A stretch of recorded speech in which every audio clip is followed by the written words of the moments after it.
Bonjour, je m'appelle Shmuel Haggai de APPT Software. Je vais vous montrer comment peut-on gérer une production au niveau de code barre.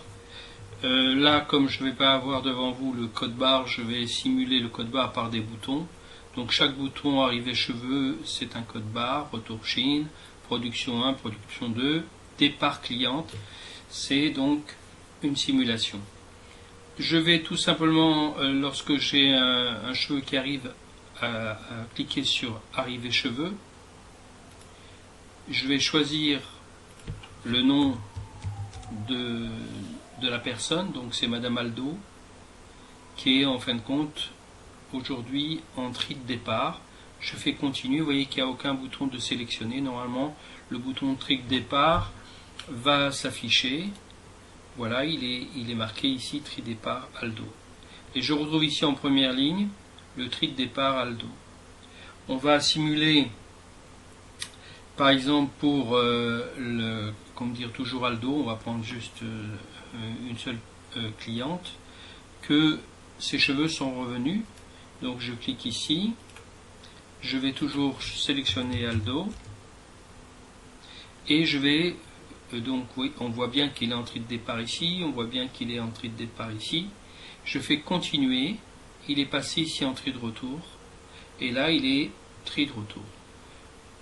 Ça passe en production, premier stade, je clique ici, toujours je sélectionne Aldo. Donc ça c'est en réalité le fait d'appuyer sur le bouton vert, c'est le scanner qui va le faire avec le lecteur code barre, avec gâchette, sans gâchette, avec fil, sans fil.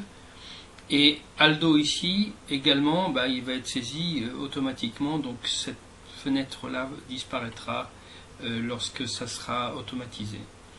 Continuer, on est passé ici en Pro 1, on se rend compte qu'en Pro 1 on a Aldo. Je vais en production numéro 2, je choisis toujours Aldo, continuer, et j'arrive à production numéro 2. Départ acheteur ou départ client, je choisis Aldo, j'ai que ma ligne qui a été saisie, et je fais continuer, et je me rends compte qu'ici Aldo il est en expédition à ce stade là, départ acheteur. Donc le paquet est prêt à partir, etc. On a ici la possibilité dans ce rectangle à bord arrondi noir de sélectionner si on a un coup de fil, par exemple Madame Chaim, elle veut savoir à quel stade elle en est, je fais Chaim, et je me rends compte que ça a été expédié. Éventuellement on peut avoir la date qui va être indiquée, et si c'était Madame Alfred, eh bien on pourrait très bien avoir la date de commande. Bon, là on a l'identification du code barre, on lui dit Madame, voilà, votre commande est bien partie, elle est en tri de départ, et elle sera disponible pour vous d'ici un délai d'1 mois, de 2 mois, de 15 jours, en fonction de l'échelonnement de la production. C'est vous qui verrez quoi répondre à cette personne. Voilà, j'espère que cette vidéo vous a plu. C'est une simulation de lecteur code barre et de stade de production. Il faut savoir que les lecteurs code barre peuvent être sans fil. Il faut savoir aussi que les lecteurs code barre peuvent être avec gâchette. On peut éventuellement utiliser des lecteurs si vous en avez déjà.